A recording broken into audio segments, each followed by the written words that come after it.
everyone. In the first video on urine analysis for abnormal constituents of urine, we have studied about physical examination of urine. In this second part, we are going to study about chemical examination of urine with the help of chemical tests. At the end of this session, the student should be able to perform the chemical test to detect the presence of abnormal constituents of urine independently in undergraduate practical laboratory, interpret the findings obtained in the urine analysis and correlate the findings with pathological states. The abnormal constituents of urine are glucose, ketone bodies, protein, blood, bile salts and bile pigments. What does it mean by abnormal constituents of urine? It means these constituents are not normally excreted in urine, and if they are present, it shows certain pathological condition. The first abnormal constituent of urine is glucose. It is not normally excreted in healthy individual because it is completely reabsorbed by renal tubular epithelial cells. And the rate of glucose absorption, which is called as tubular maximum for glucose, it is 350 mg per minute. And the renal threshold for glucose is 180 mg per deciliter. Renal threshold means the blood level of glucose above which glucose is excreted in the urine. It is called as renal threshold. Means if the blood level of glucose is more than 180 mg per deciliter, then glucose starts appearing in the urine.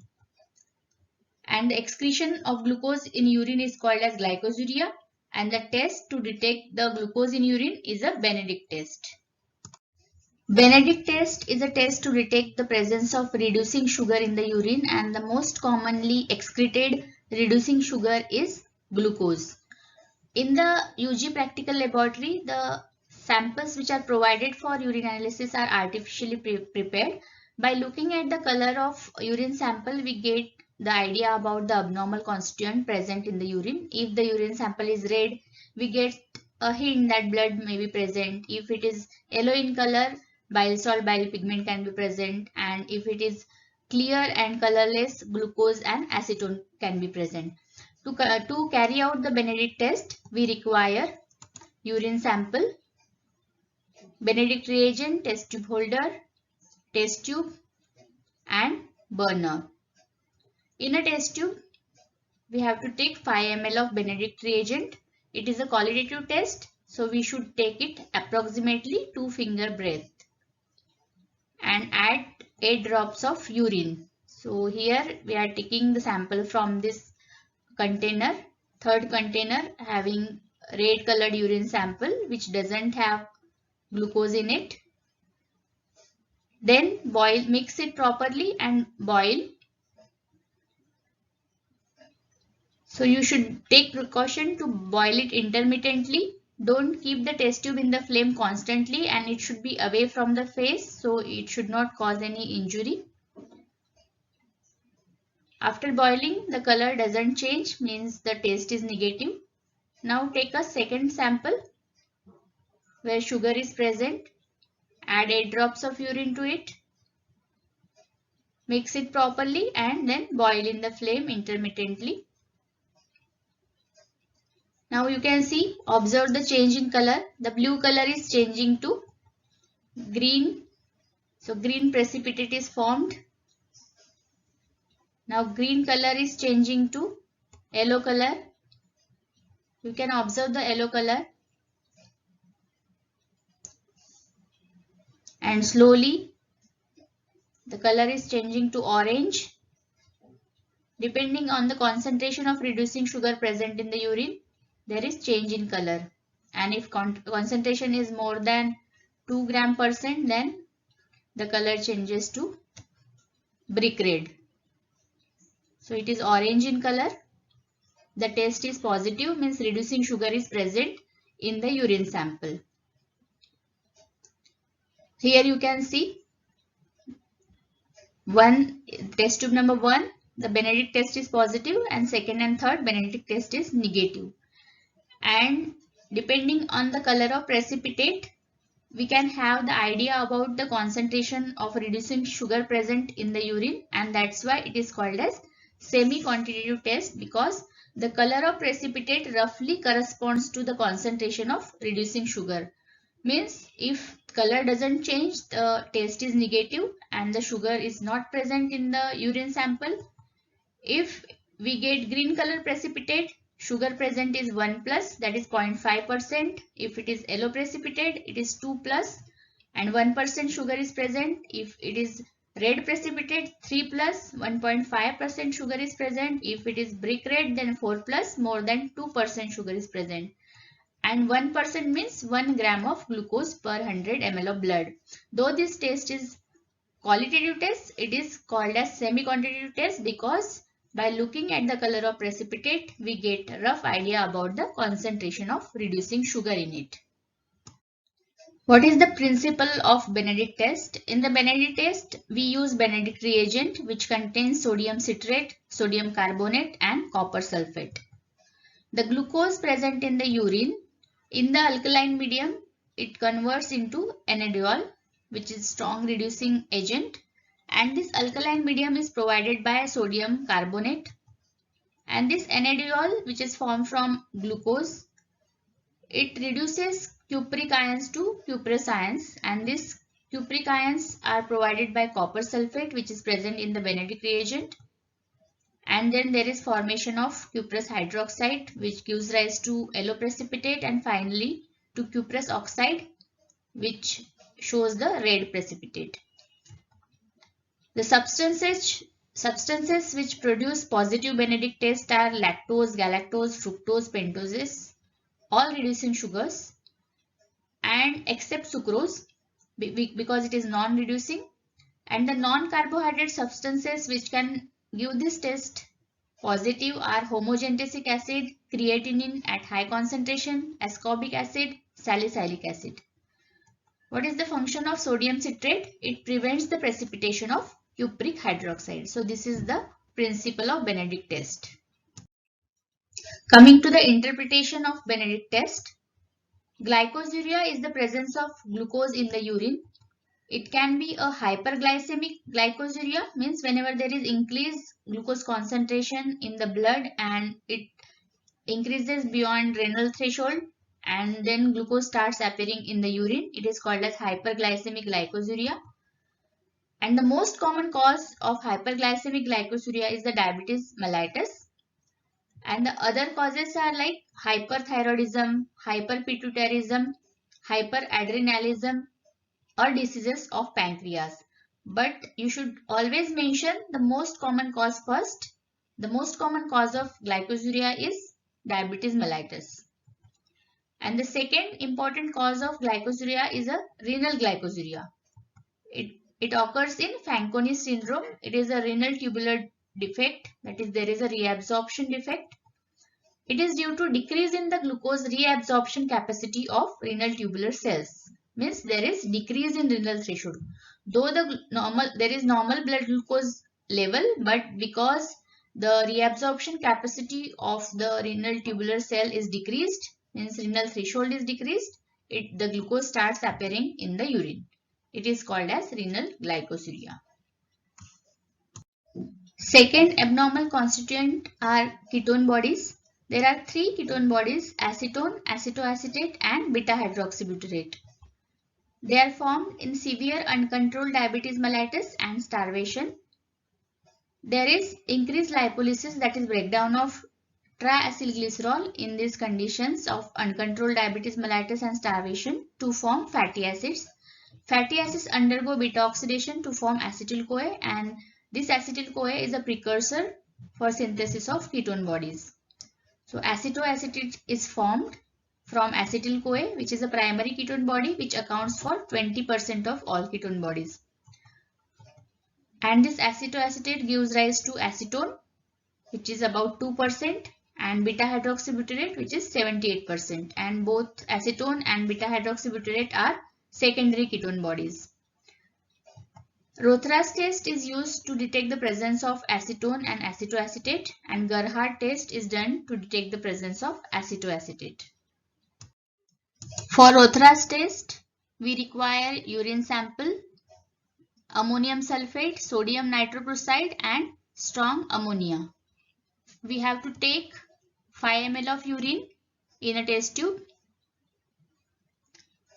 Then saturate this urine with the ammonium sulfate solid.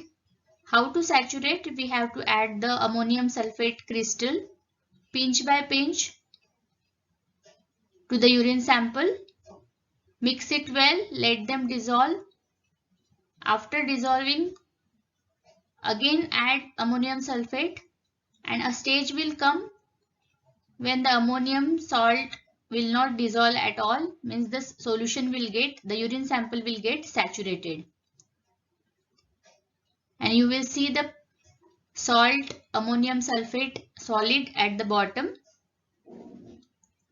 after the full saturation. Here you can observe that. And why to saturate the urine solution? Because we want to saturate the keto group contributed by the protein if present in the urine sample. Then add a drop of freshly prepared sodium nitroprusside to the saturated urine sample. Mix it and then add 3 ml of strong ammonia carefully by the side of the tube.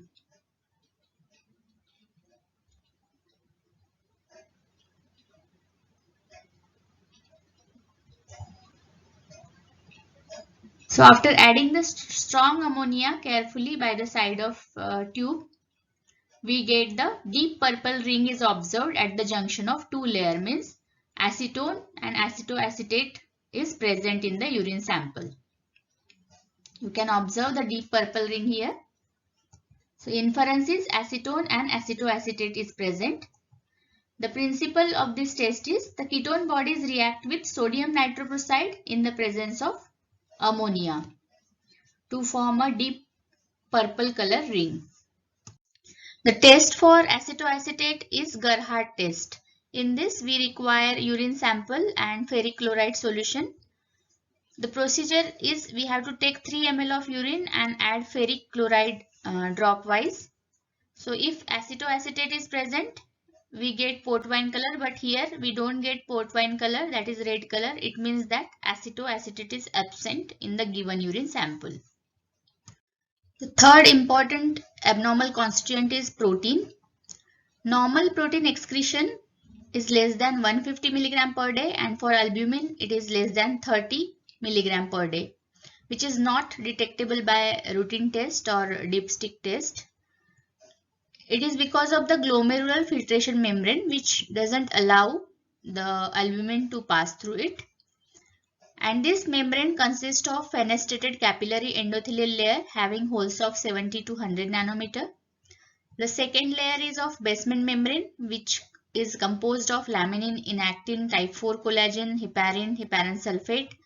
And third is endothelial cell layer, which is a podocyte layer which has filtration slit of 10 to 40 nanometer. It faces the Bowman's capsule through which glomerular filtration occurs. And this glomerular membrane can allow the molecules up to 8 nanometer to pass through it. The albumin is smaller than 8 nanometer and can easily pass, but it is prevented by negative charge of heparan sulfate present in the basement membrane. And these negative charges repel albumin and most of the plasma protein, which are also negatively charged at the pH of blood, and hence there is negligible proteinuria due to this glomerular filtration. Proteinuria is the presence of proteins in the urine, and it mostly indicates the renal pathology. If excretion of protein is more than 150 mg per day, and for albumin it is more than 30 mg per day, it is proteinuria. If the excretion of albumin is between 30 mg to 300 mg per day, it is microalbuminuria, and if it is more than 300 mg, then it is detected by the routine tests.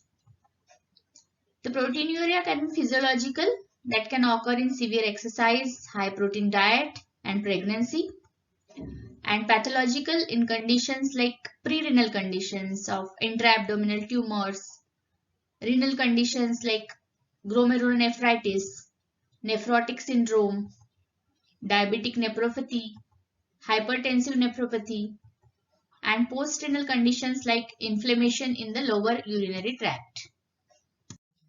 There are three tests to detect the presence of protein in the urine. The first is heat coagulation test, for which we require urine sample and acetic acid. So in the heat coagulation test, you have to fill 3/4 of the tube with urine sample. Here you have to take in a test tube urine sample, fill the tube till it is 3/4. Then hold the test tube with test tube holder, because you are going to heat the upper portion on a flame and heat the upper portion till the turbidity appears or urine starts boiling. On heating, some proteins like albumin will undergo irreversible denaturation, producing thick semi-solid viscous material called as coagulum.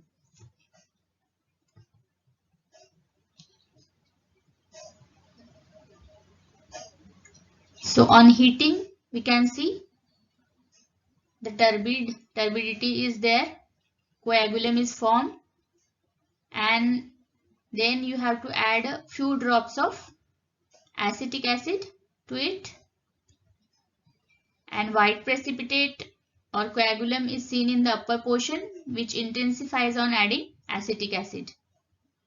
So the inference here is albumin is present or protein is present in the given sample. And the principle is based on denaturation of protein. The heat causes denaturation of protein, which is disruption of secondary, tertiary and quaternary structure of proteins. Second test for detection of protein is Haller's test, for which we require urine sample and nitric acid. For this, we have to take 3 ml concentrated nitric acid in a test tube, and then to that we have to add 3 ml of urine slowly by the side of test tube. Haller test is used as a bedside test for the detection of protein or albumin in the urine, and if we have very less quantity of urine sample, in case of oliguria, or if the sample is not available, then we can use less sample also, and we can get such type of ring over the layer of concentrated nitric acid.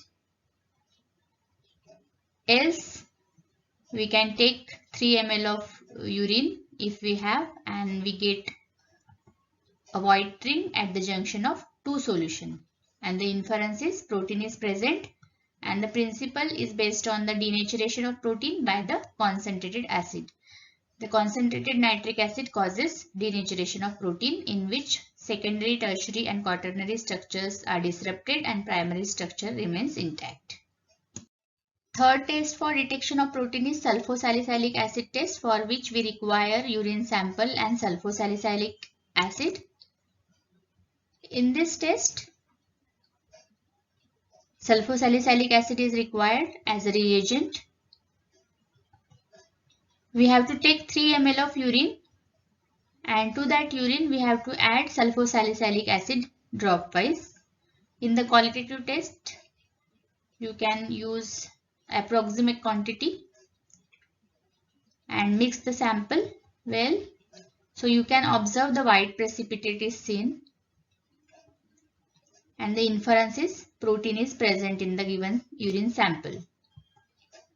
The principle of this test is the sulfosalicylic acid reduces the pH of the medium where protein exists in the cationic form and form complex with the anionic form of the acid, and this acid neutralizes the charges on the protein, resulting in precipitation. To detect the presence of blood in the urine sample, we have to do benzidine test, for which we require benzidine reagent, glacial acetic acid, hydrogen peroxide and urine sample. We have to take 2 test tubes, label them as test and control.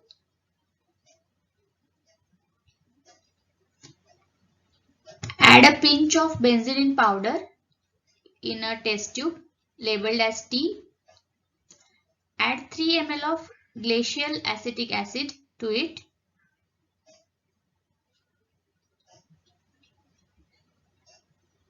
Glacial acetic acid is added.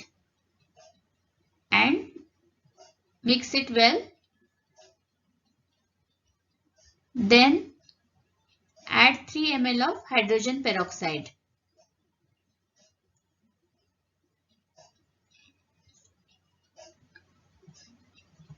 Then divide it into two equal parts. In the first part, you have to add 1 ml of urine, and in the second tube, you have to add second part plus 1 ml of distilled water. So in the control, we have added 1 ml of distilled water, and in the test, we are adding urine sample. What is the action of glacial acetic acid? Here it liberates hemoglobin from the RBC. And in the observation, you can see blue or bluish green color appears immediately, and which can disappear on standing as it is unstable. And the inference is blood is present in the given sample. The second part is a control tube, and there is no change in the color. The principle of this test is the peroxidase activity of hemoglobin, which is liberated by adding glacial acetic acid.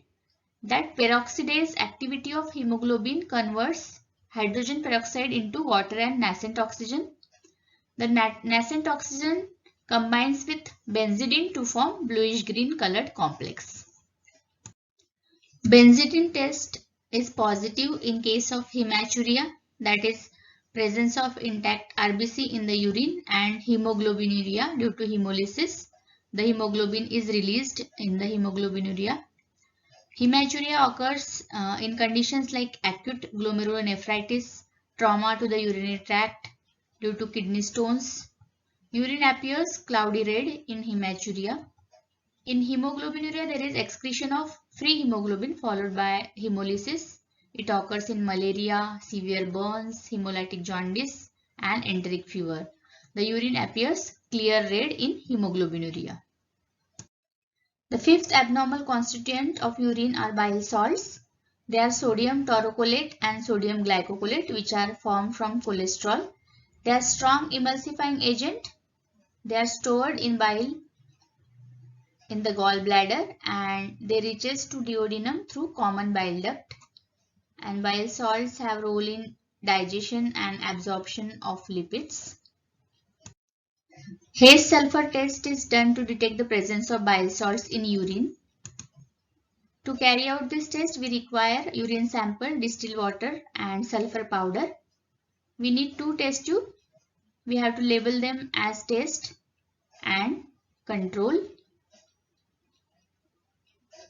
While performing this test should be performed when the test tubes are in the test tube stand, not in hand.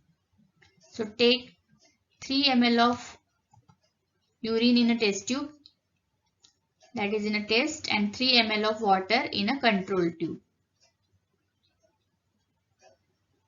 Then place both the tubes in a test tube stand. Then we have to add a pinch of sulfur powder to both test and control. In the test, you can see that sulfur powder sinks to the bottom. In the first test tube, you can observe that sulfur powder sinking to the bottom, and in the second tube, that is control tube, the sulfur powder floats. It means that bile salts are present in the test tube, first test tube, that is in the urine sample. The principle of the test is bile salts lower the surface tension of urine, and hence sulfur sinks to the bottom. The sixth abnormal constituents are bile pigments, bilirubin and biliverdin, which are the product of heme catabolism. This occurs in reticuloendothelial cells. The bilirubin which is formed here is unconjugated or indirect bilirubin, which is water insoluble, and it cannot be excreted in the urine. When it goes to the liver or taken up by the liver, the conjugation occurs in the liver, and conjugated or direct bilirubin is formed, and it is stored in the bile, and it reaches to the duodenum. This conjugated bilirubin reaches to the duodenum, and by deconjugation, there is conversion of conjugated bilirubin to urobilinogen. 10% of the urobilinogen via the enterohepatic circulation goes to the kidney, and it is excreted. Very small amount is excreted in the urine, and it gives normal color to the urine by the pigment called urobilin. Most of the urobilinogen is converted into stercobilinogen, and it gives the color to the feces. It is excreted in the feces. And normally the bilirubin is not excreted in the urine, but it can be excreted in the pathological conditions, like whenever there is obstruction to the flow of conjugated bilirubin. For example, in the gallbladder stones, or whenever there is CA of head of pancreas, obstruction, whenever there is obstruction to the flow of this conjugated bilirubin into the duodenum, what will happen? There will be increased level of conjugated bilirubin in the liver, and it goes to systemic circulation, and through that it reaches the kidney, and it can be excreted in the urine in only abnormal conditions. So always remember, the bilirubin which is unconjugated, it is also called as indirect. It is water soluble. It can never be present in the urine. The bilirubin which is conjugated, it is also called as direct. It is water soluble, and it can be excreted in the urine in conditions like obstructive jaundice, whenever there is obstruction to the flow of conjugated bilirubin to the, and it cannot reach the duodenum. The test to detect the presence of bile pigment is Faucett test. To carry out this test, we require urine sample, magnesium sulfate, barium chloride, Faucett reagent, test tube, funnel, filter paper. What is the procedure? We have to take 5 ml of urine in a test tube, add 1 ml of magnesium sulfate to it, and 2 ml of 10% of barium chloride, because we want to form the precipitate of barium sulfate. Why barium sulfate cannot be directly used? Because it is not water soluble. Now we have to filter this solution. For that we need to use the filter paper and then filter the solution. Keep the funnel on test tube and filter it. You can see that it is getting filtered. You can see the drops in the test tube, and you have to wait till the last drop is filtered. And after that you can find the precipitate on the filter paper and filter it in the test tube. So on this precipitate of barium sulfate, bile pigments are adsorbed, and on this we have to add a few drops of Faucett reagent, and we get the pista green color. Color changes from yellow to pista green, means bile pigments are present. The principle is bile pigments are adsorbed on the precipitate of barium sulfate, and the ferric chloride which is present in the Faucett reagent, it oxidizes bilirubin to green biliverdin, and it shows the presence of bile pigments in the urine. His sulfur test and Faucett test help in the diagnosis of jaundice. What is jaundice? When the bilirubin level exceeds 2 mg per deciliter, the bilirubin diffuses into tissues producing yellowish discoloration of sclera, conjunctiva, skin and mucous membrane, and it results into jaundice. And there are 3 types of jaundice: hemolytic jaundice, which is also called as prehepatic jaundice, hepatocellular jaundice, and obstructive jaundice. Obstructive jaundice is also called as posthepatic jaundice. What happens to bile salts in hemolytic jaundice? They are absent. In hepatocellular jaundice, minimal amount of bile salts can be excreted in urine if there is intrahepatic obstruction to the bile flow. In obstructive jaundice, as there is obstruction, more amount of bile salts are excreted in the urine. What about bile pigments? Bile pigments are absent in the hemolytic jaundice. They can be excreted in the hepatocellular jaundice if there is intrahepatic obstruction to the flow, but it will be less than that of the obstructive jaundice. In the obstructive jaundice, as there is obstruction to the flow of conjugated bilirubin, and that's why The conjugated bilirubin, which is water soluble, comes into systemic circulation and can be excreted in the urine. Let's summarize all the tests for abnormal constituents of urine, and all test tubes should be labeled. The first is a Benedict test, which shows brick red precipitate at the bottom, means glucose is present. Second is Rothra's test. Purple ring is seen at the junction of two layers and acetone acetoacetate are present. Third test is Gerhardt test. No color change, no port wine color, so acetoacetate is absent. Next is a test for protein, that is heat coagulation test. White coagulum is seen in the upper portion. Protein is present.